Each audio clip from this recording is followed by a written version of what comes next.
원장님 선크림 너무 많이 바르면 골다공증 생긴다고 정형외과 선생님들이 바르지 말라고 하시던데요? 라고 이야기를 저한테 하셔서 처음에는 무슨 소린가 했는데 여러 가지 논문들을 찾아보면서 와우.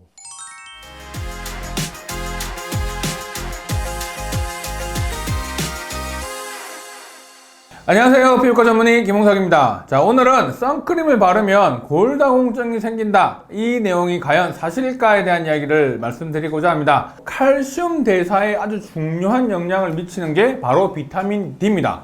자, 이 비타민 D는요, 우리 몸에서 합성될 때 거의 대부분 피부를 통해서 합성이 되는데요, 바로 이 피부를 통해서 합성될 때 매우 중요한 게 자외선입니다. 그리고 이 피부를 통해서 합성되는 양이 무려 90%가 되고요, 10% 정도는 음식을 통해서 합성이 되기 때문에 이 비타민 D의 가장 중요한 합성 요인 중에 하나가 바로 이 자외선이라는 거죠. 그리고 이 자외선을 차단하는 게 자외선 차단제니까 우리가 자외선 차단제를 열심히 바르면 비타민 D가 줄어들 거다라고 하는 가설을 세우게 되고, 거기에 대해서 우리가 많은 연구가 진행이 되고 있는 겁니다. 지표면에 떨어지는 자외선에는 크게 UVA, UVB, UVC 이 중에서 UVA가 가장 많이 차지하죠. 95% 정도가 차지하고요. 그 다음에 5% 정도만이 UVB가 들어오고, UVC는 가장 강하지만 거의 대부분 성층권에서 흡수가 되기 때문에 실제로 지표에 떨어지지 않습니다. 자, 그래서 이 중에 바로 UVB가 비타민 D 합성에 매우 중요한 역할을 하는 요인인 거죠.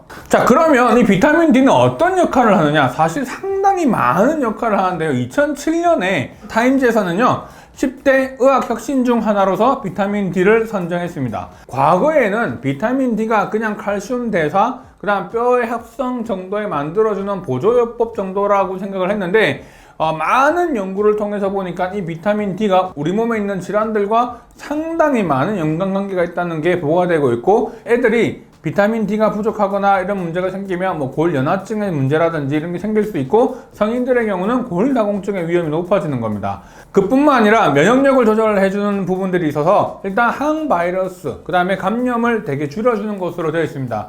그뿐만 아니라 다양한 우리가 대사에도 영향을 주기 때문에 고혈압과 당뇨병 이런 등등 여러 가지 질환과도 비타민 D가 연관이 있다는 이야기들이 나올 정도로 비타민 D가 우리 몸에 영향을 미치지 않는 게 거의 없을 정도로 매우 중요한 신경 스테로이드, 우리가 4 같은 뉴로스테로이드라고 해서 신경 일종의 하나의 스테로이드 호르몬 계통이다 라고 생각을 하시면 될 것 같습니다. 제가 저희 병원에서 환자분들을 대상으로 해서 비타민 D를 검사를 해봤었는데요, 한 2,000명 정도 검사 데이터가 있더라고요. 그래서 자, 비타민 D의 정상 기준을요, 30나노그램 퍼 밀리리터를 기준으로 봐서요, 30에서 100까지는 정상, 20에서 30은 기본적으로 불충분, 20 이하로 떨어질 때는 결핍, 부족, 이렇게 기본적으로 평가를 하고 있는데요, 상당히 재미있는 결과가 나왔습니다.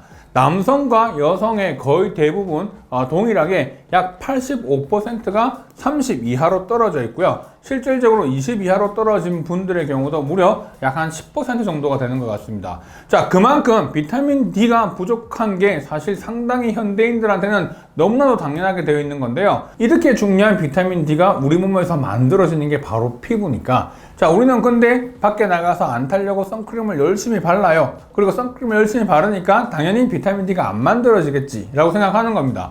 자, 2012년 영국 피부학회지 BJD라고 하는 학회지에서 한 논문이 발표가 되었습니다. 실험실상에서 우리가 제곱센치당 2mg을 바르고 난 이후에 자외선 UVB를 쬐었을 때 비타민 D가 올라가느냐 안 올라가느냐를 평가했는데, 실제로 제곱센치당 2mg 권장량을 충분히 바른 경우에는 비타민 D가 올라가지 않더라. 그리고 그렇게 바르지 않았던 경우에는 비타민 D가 올라가더라. 즉, 충분한 양의 자외선 차단제를 바르면 비타민 D 합성이 줄어드는구나 라고 해서 보고가 됐습니다.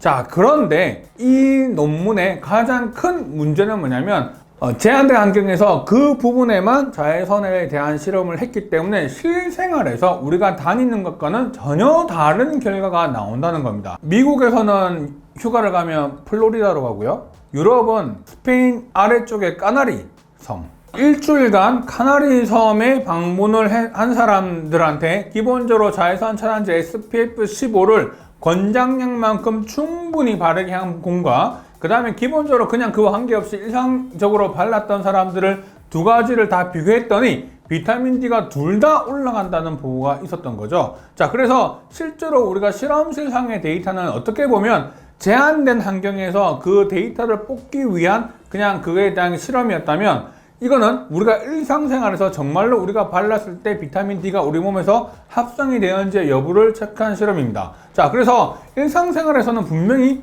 비타민 D가 크게 우리가 선크림을 발랐다고 해서 기본적으로 비타민 D 수치가 떨어지지는 않는다고 이야기가 된 거죠.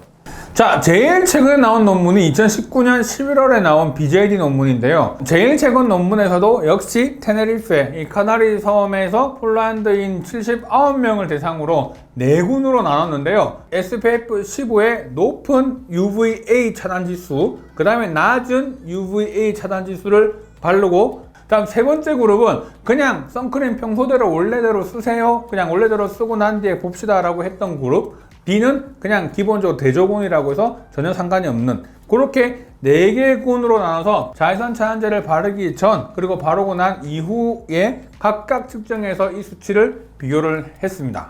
자, 여기 데이터에서 상당히 재밌는 결과가 나왔는데요. 자외선 차단제를 충분하게 잘 바른 경우라고 해서 비타민 D가 떨어지지 않고, 그 중에 또 재밌는 결과가 높은 UVA 차단 지수와 낮은 UVA 차단 지수를 발랐을 때 높은 UVA 차단 지수를 바른 경우에서 훨씬 더 비타민 D 수치가 높게 올라갔다라는 이야기가 보고가 됐습니다. 바로 이거는 아직은 첫 논문이기도 하고, 그 다음에 그 뒤에 데이터들이 아직까지 연구가 되고 있지는 않지만, 아마도 UVA가 높은 차단제를 발랐을 때 우리가 기본적으로 UVB가 상대적으로 더 들어올 수 있기 때문에 그런 게 아닌가라고 이야기를 하고 있습니다.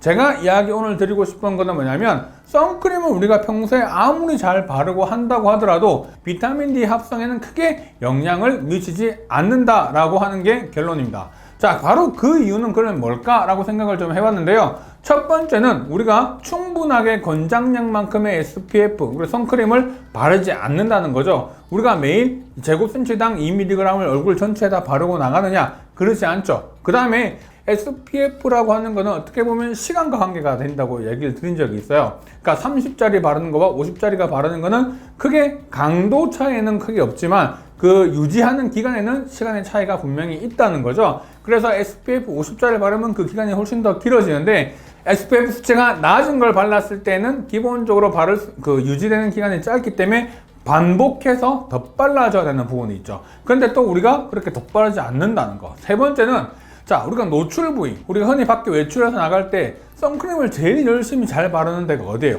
얼굴이죠. 그리고 그 이외에 바르시나요? 팔, 그다음 목, 귀, 노출되는 부위에 얼굴에만 집중을 하지 실제로 그 이외의 부위에는 선크림을 잘 안 바르기 때문에 비타민 D의 부분에서는 크게 영향을 미치지 않더라는 겁니다. 자, 그러면 많은 분들이 아까 제가 말씀드렸다시피 비타민 D가 대부분 다 부족하다고 되어 있는데, 그럼 이 비타민 D를 어떻게 그럼 해결해야 될지에 대한 궁금증이 있는데요. 기본적으로 내가 비타민 D를 만들기 위해서 굳이 밖에 외출을 하면서 불필요한 자외선에 노출될 필요는 개인적으로 없다고는 생각을 합니다. 우리나라는 북위 35도에서 38도 정도에 위치해 있고요. 보통 3월에서 10월 정도가 되면 기본적으로 비타민 D가 합성이 될 만큼의 충분한 자외선이 노출이 되긴 합니다. 오전 10시부터 오후 3시까지 자외선 차단제를 바르지 않은 상태에서 밖에 외출을 할 때 기본적으로 한 20-30분만 우리가 돌아다니는 것을 주 1회만 해도요 1000IU 정도를 확보할 수 있습니다. 자, 그런데 우리가 보통은 일상생활을 할 때 그렇게 그 정도는 다니잖아요. 그렇기 때문에 비타민 D가 1000IU 정도는 확보가 된다고는 하지만 사실 우리가 필요한 양만큼은 아니고, 그리고 상당히 검사상에서도 많은 분들이 부족하기 때문에 이 비타민 D는 영양제라든지 음식을 통해서 섭취를 해주시는 게 좋습니다. 그런데 음식을 통해서 섭취하는 것도 사실 좀 한계가 있는 게, 비타민 D를 1000IU 정도를 우리 몸에서 영양소로 섭취를 하려면요, 우유 240cc를 10컵 정도, 그 다음에 하루에 연어 3마리, 연어 3마리 어떻게 먹어?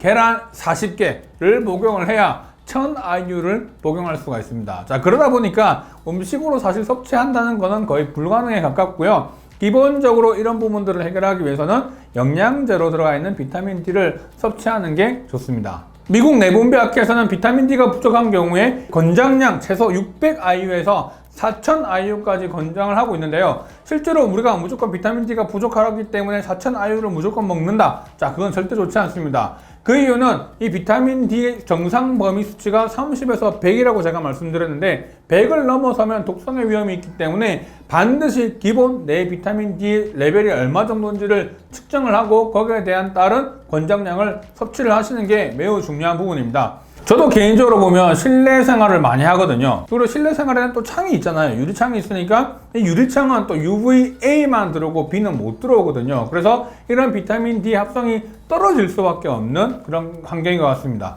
이를 보충하기 위해서 뭐 간단한 산책이나 이 정도로서도 할 수 있지만 우리 몸에 필요한 충분한 비타민 D는 합성이 되지 않기 때문에 충분한 비타민 D를 또 좀 복용을 해서 영양제로 섭취를 해주는 것도 하나의 대안이 아닌가 생각합니다. 일부러 나는 비타민 D가 부족하니까 일부러 밖에 나가서 자외선에 오랫동안 노출을 불필요하게 하는 것보다 충분하게 요즘에 비타민 D가 잘 나와 있으니까 기본적으로 보통 1000 IU 정도로 복용을 하기 때문에 복용을 하시면서 보고 만약에 또 시간이 되시면 근처에 있는 병원에서 비타민 D 수치 레벨을 측정을 해보고 수치가 많이 떨어져 있으면 용량에 따라서 4000 IU까지 조절해서 드시면서 수치를 확인해서 보는 것도 되게 좋은 방법인 것 같습니다.